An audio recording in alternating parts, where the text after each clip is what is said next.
안녕하세요. 곽정은입니다. 반갑습니다. 안녕하세요. 오늘 할 얘기는 자기 자신을 사랑하는 것, 그리고 우리가 원하는 일을 찾아가는 것입니다. 청소년 시기에 내가 누구인지, 내가 뭘 느끼는 사람인지, 내가 뭘 진짜로 원하는지 제대로 고민을 하지 않고 그 시기를 지나가 버리기 때문에 20대가 되고 30대가 되고 사회에서 말하는 어른이 되고 직장은 다니고 결혼도 하고 아이도 낳고 삶의 모든 여정을 관통하긴 하지만 마음속에는 여전히 청소년기에 해결되지 않은 과제들이 나이가 많아질 때까지 있는 것 같다는 생각이 들어요. 여쭤볼까요? 자신을 사랑한다는 건 뭐 같아요? 다시 자신을 믿어주는 거, 자신을 믿어주는 거 되게 좋은 거예요. 그렇죠? 자신을 사랑한다는 것의 의미는요. 첫 번째, 오늘 두 가지만 설명할 거예요. 자신을 사랑하는 것에 대해서는 자신을 사랑하는 것은 내가 무엇을 느끼는지 그리고 내가 무엇을 원하는지 잘 아는 거예요.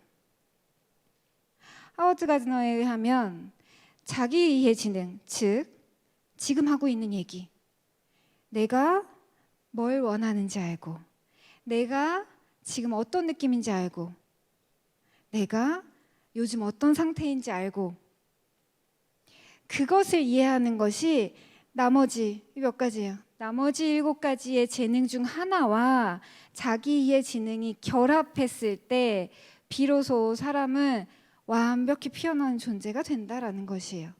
그러나 자기 이해 지능, 즉 내가 어떤 느낌인지, 내가 진짜 뭘 원하는지, 내가 어떤 것 중에 이것을 가장 더 열심히 하고 싶은지 이런 것들에 대한 지각이 없으면 그냥 시키는 대로만 하고 하라니까 하고 엄마 아빠가 원하니까 하고 이런 것들 있죠. 아무리 다른 능력이 있어도 자기 이해 지능이 없다면, 아니 이게 개발이 안 된다면 결국 어떻게 된다? 큰 성공으로 가는 길은 막힌다는 거예요.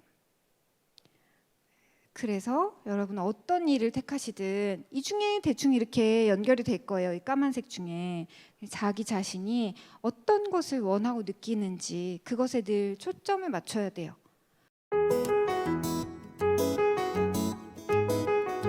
그리고 두 번째, 나를 사랑하는 거, 그것의 의미. 두 번째는 아까 나를 믿어주는 거라고 말씀하셨는데, 그죠? 비슷한 얘기입니다. 나에게 다정하게 대하고 독려해주는 바로 그 마음입니다. 그래서 저는 오늘 이 얘기를 드리고 싶어요. 자존감의 시대는 이제 좀 지나갔어요. 심리학에서 말할 때 자존감은 이제 그렇게 유효하지 않다 이런 얘기도 많이 해요. 자존감 자체는 중요한 개념이지만 우리가 우리 자신을 사랑하기 위해서 더 생각해야 되는 것은 바로 자기자비라는 개념을 여러분들에게 소개시켜 드리고 싶어요.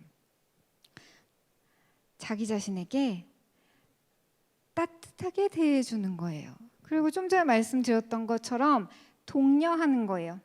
넌 이러니까 문제야 라고 이야기하는 것이 아니라 잠깐만 잘할 수 있을 것 같은데, 마치 우리의 정말 좋은 친구가 우리에게 했을 것처럼 내가 나를 대해주는 거예요.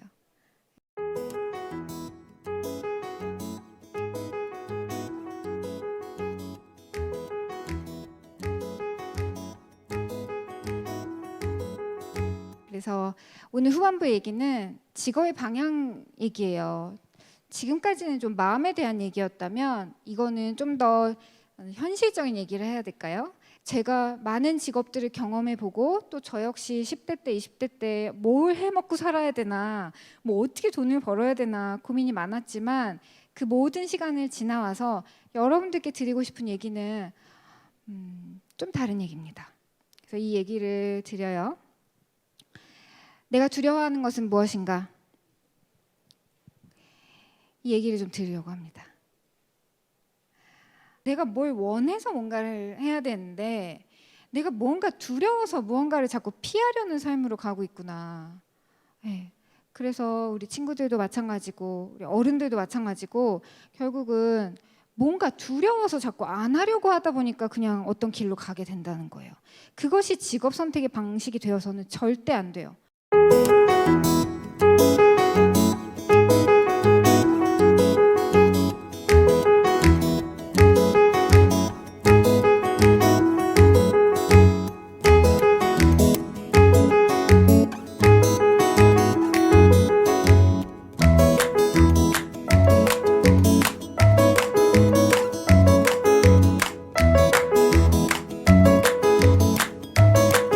스트레스를 극복하기 위한 나만의 필살기가 있나요?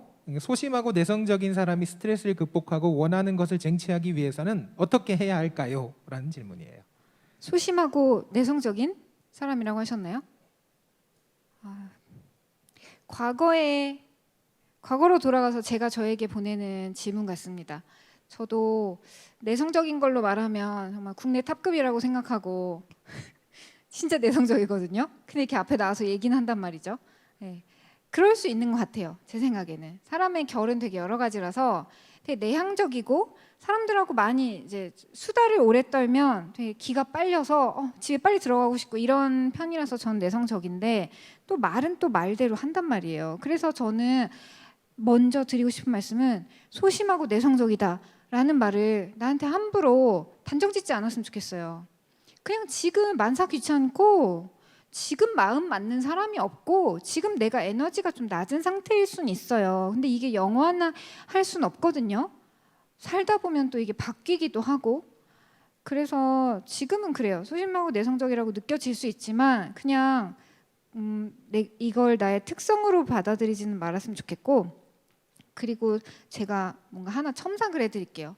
스트레스를 극복한다라는 표현을 썼는데 저는 이 말에 동의하지 않아요. 스트레스는 같이 가는 거예요. 동거. 나와 함께 사는 것. 스트레스를 극복하는 것을 목표로 삼으면 스트레스가 생길 때마다 그것을 없애기 위한 애를 쓰게 되죠. 근데 기본적으로 이 스트레스를 어떻게 없앱니까? 내가 원하는 것이 있고 지금 현실이 이렇게 있고 그럼 그 간극에서 발생하는 것이 스트레스인데 결국은 이것이 있을 수밖에 없고 있을 수밖에 없을 만큼 내가 무언가를 하고 있다. 원하는 게 있다. 이걸 인정하고 오케이. 근데 이 스트레스를 어떻게 하면 이용해서 지금 좀 더 나를 알게 되고 내가 이런 스트레스를 받으니까 나는 이런 걸 되게 원하는 사람이구나. 나를 파악하는 되게 중요한 근거로 삼을 수 있거든요. 그리고 또 한편으로는 이런 스트레스를 오케이 느껴지는데 극복하는 게 목표가 아니라 있는데 어떻게 하면 오늘 하루 또 잘 지나가도록 내가 노력을 해볼까 이건 거예요. 그래서 저는 스트레스 받을 때 많죠. 실제로도 많고 제가 하는 일이 워낙 이게 확 집중했다가 또 집에 가면 쓰러지고 막 이런 일들이 있고 방송 활동도 뭐 여러분이 녹화 이제 방송 나오는 거 보면은 다 덜어내고 나오는 거지 현장에서는 되게 힘들 때가 있거든요.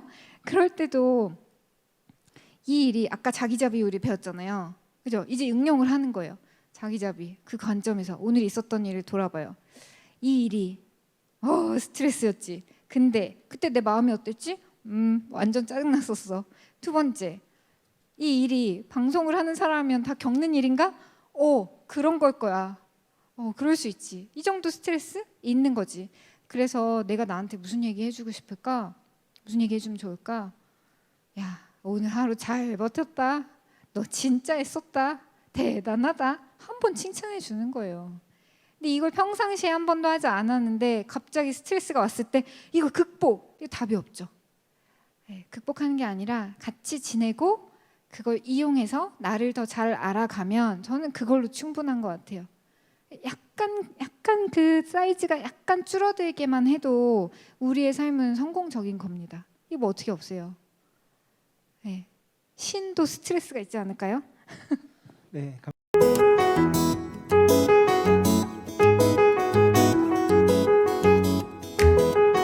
저는 뭐 아이를 낳고 양육하는 경험은 없습니다. 그런데 꼭 그 경험을 해본다고 그 경험에 대해서 알게 되는 건 아닌 것 같아요. 또 그런 차원에서 말씀드리고 싶은 거는 부모의 역할이 무엇이어야 하는가라는 것입니다. 부모가 원하는 대로, 바라는 대로, 옳다고 믿는 대로 이게 개가 양떼몰이 하듯이 이 방향 아니야, 이 방향 아니야, 저 방향 아니야, 저 방향 아니야. 글로 들어가. 오케이, 들어갔어. 잘했어. 이렇게 하는 것이 부모의 역할이라고 생각하면 자식은 바로 그런 삶을 살 것입니다. 부모가 옳다고 믿는 대로 살고 어느 순간 갑자기 현타가 오겠죠. 이게 진짜 내가 원하는 거였어? 아닌 것 같은데? 라고 그 아이는 20대 중반, 30대 중반, 어쩌면 40대, 50대가 돼서 그걸 깨달을 수도 있습니다.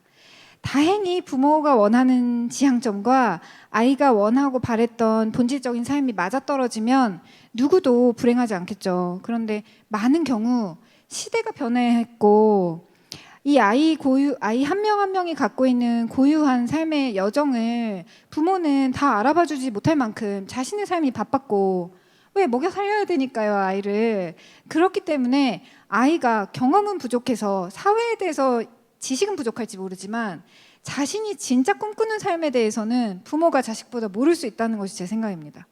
그렇다면 아이와 얼마나 많은 대화를 평상시에 하는지가 이 아이가 원하는 바를 끌어낼 수 있는 대화의 기반이 되어줄 텐데 대부분 아이와 부모의 관계는 대화가 많지 않죠. 가끔 가다가 갑자기 진로 결정해야 될 때 너 이건 안 돼, 저건 안 돼. 아이는 자기가 뭘 원하는지도 모르는 상태에서 갑자기 안 된다고 말하는 부모님에게 의해서 압도되죠. 저는 중요한 건 아이가 충분히 표현할 수 있게 만들어준다면 아이는 자기 삶이기 때문에 충분히 현명하게 자기 자신을 찾아갈 수 있다고 생각해요. 근데 아버지가, 어머니가 제대로 믿어주지 않으면 아이도 자기 자신이 누군지 영영 알 수 없게 되어버립니다. 저는 그렇게 생각해요. 부모가 철학적인 이 주관이 열리면 아이는 냅둬도 잘 되는 것 같아요.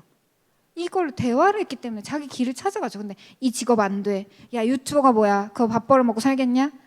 이렇게 얘기해버리면 아빠는 우리를 몰라. 이렇게 되는 거죠. 그러니까 얼마나 열어주느냐, 그 관점을, 그 문제인 것 같습니다.